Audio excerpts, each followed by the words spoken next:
Hello guys, so now let's tie bridal is with this length 90 gilly. So this is a regular one bag gilly, and you can either use for a bridal party guest. So the measurement for this particular gilly is 50-50. Then we take out 5 from the left. Now 50-50 means like you should divide the both sides should be equal, right? Like the both sides should be equal. Then you take out 5 from the left. You just take out 5 from the left before placing on the client's head. Take out 5 on the left, then place on your client's head. And we are doing a V base, not a straight base. So just slant it at the middle. Slant it at the middle while placing on your client's head, just the same way you are seeing it doing right now.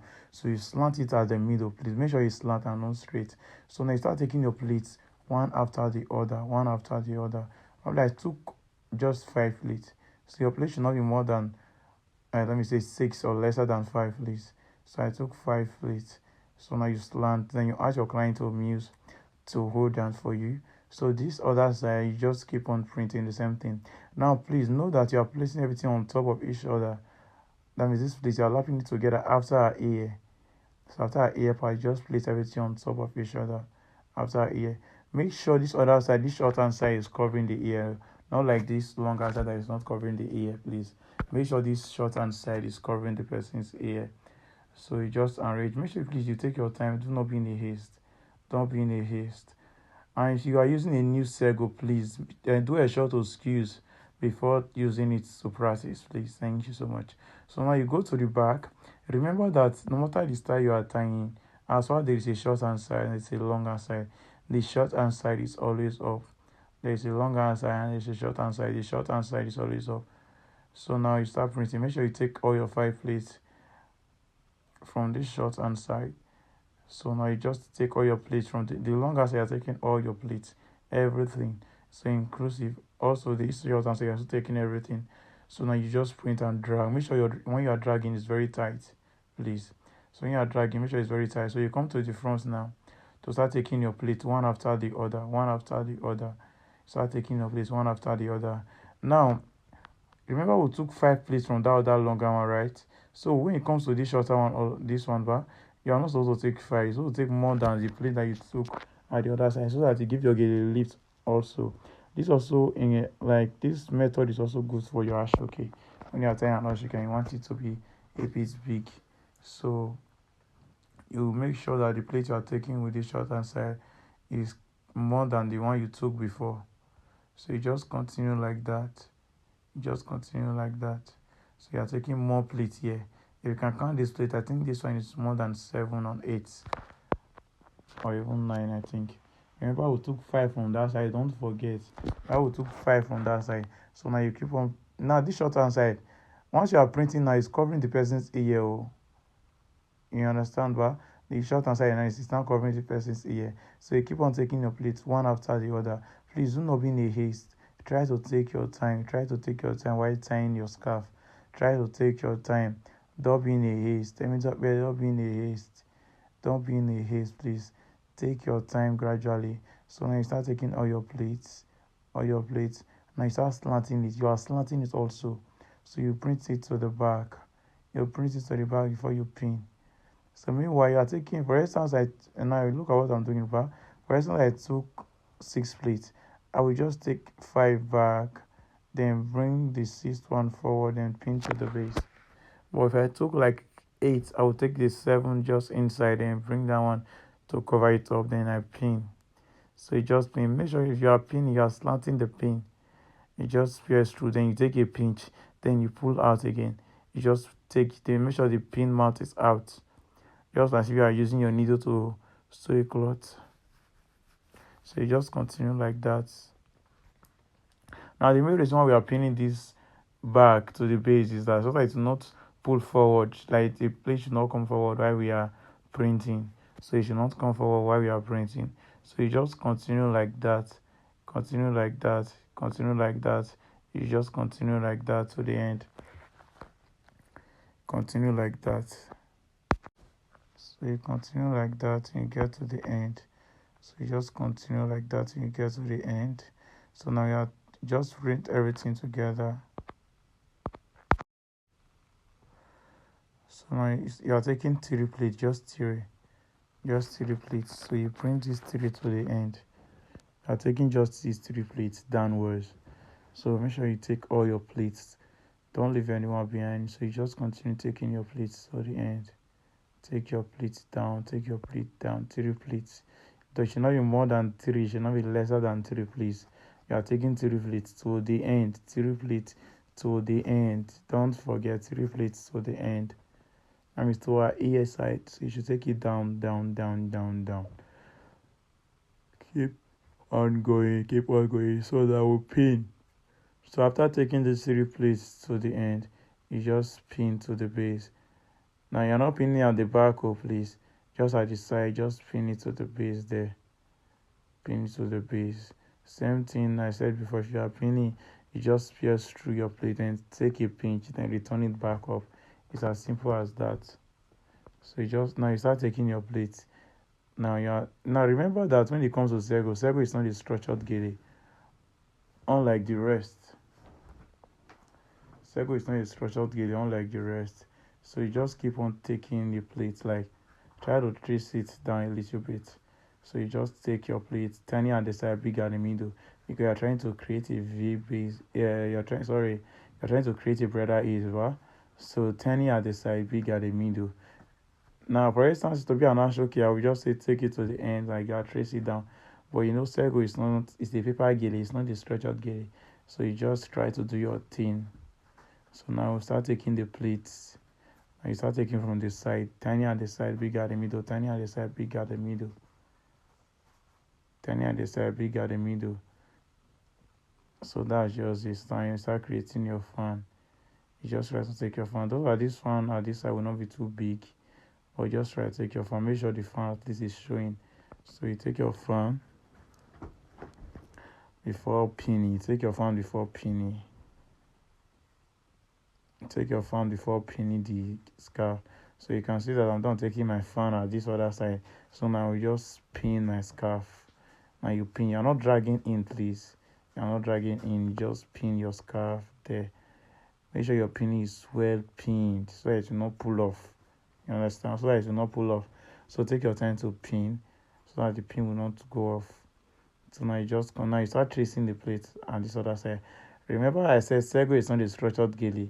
So you don't force yourself to just take everything straight down. Sometimes we just leave some plates printing behind so that our gele we have right. You understand? So you just continue like that. Continue like that. So sego is totally structured gele. Don't forget. So now start taking at the side. Tiny at the side, also big at the middle. Same thing. Tiny at the side, big at the middle. Tiny at the side and big at the middle. You just continue like that. Tiny at the side and big at the middle. Tiny at the side, big at the middle. Don't forget. Don't forget. Tiny at the side, big at the middle. Make sure you arrange all your plates very well. So I had to just make some adjustments to it. That's why you see me losing, because it was not giving the height I want and the kind of vibe I want. So when it comes to sego, you need to be specific of what your client wants. Your client wants it big, moderate, small. So it all depends on what your client wants. So you just continue like that. Continue like that. You continue like that. Start taking your plate. Tiny at the side, big at the middle. Tiny at the side and big at the middle. Tiny at the side, big at the middle. So start tracing all your plates. Try not to leave any plates behind. Try not to leave any plates behind, please. Try not to leave any plates behind. Try not to leave any plates behind. You just take your plates. So tiny at the side, then big at the middle. So now you start taking your fan plates. You can see the way it's already looking, but so you just continue like that. It's not a structured game. You can see that some plate is breaking inside. So unlike sego now, but you just take sego, you trace it down, you make sure everything is well neat and well laid. Sego is not like that. Actually, is different from sego. When it comes to sego, it's not actually that structured gele that you are looking for, but it should give you a nice vibe, you get. So now this one will start taking our fan. So we'll start taking our fan at the side. You can see the way the shape is. So you just take your fan, then you print, you trace down, like make sure you print.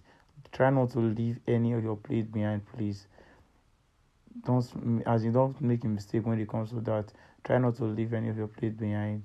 Just start taking your fan like that gradually, then you take it downwards.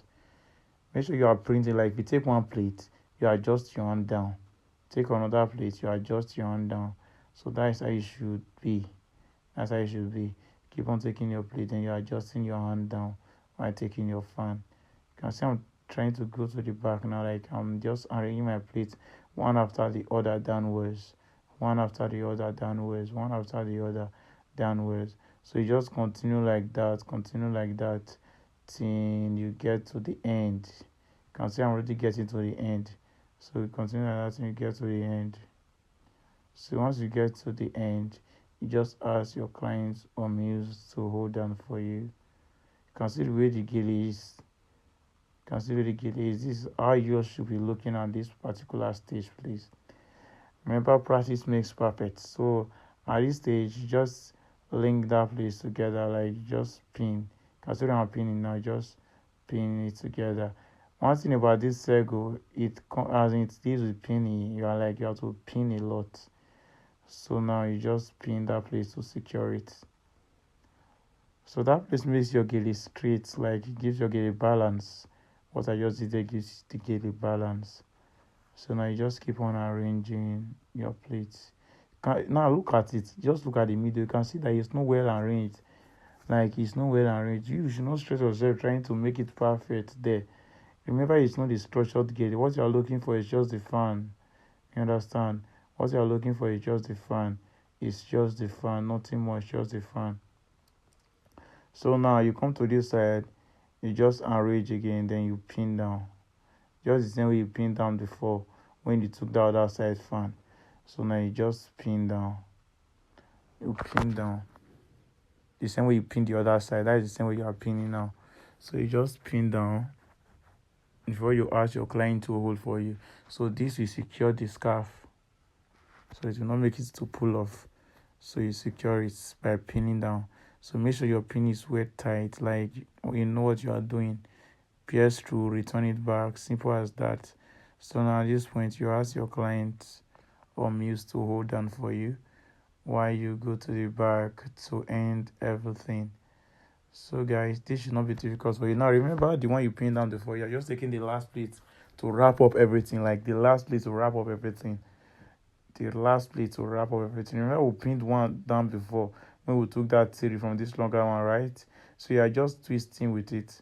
Like that one, the last one, you just used to wrap it up. You used to wrap it up. So you wrap, then you just twist a little bit.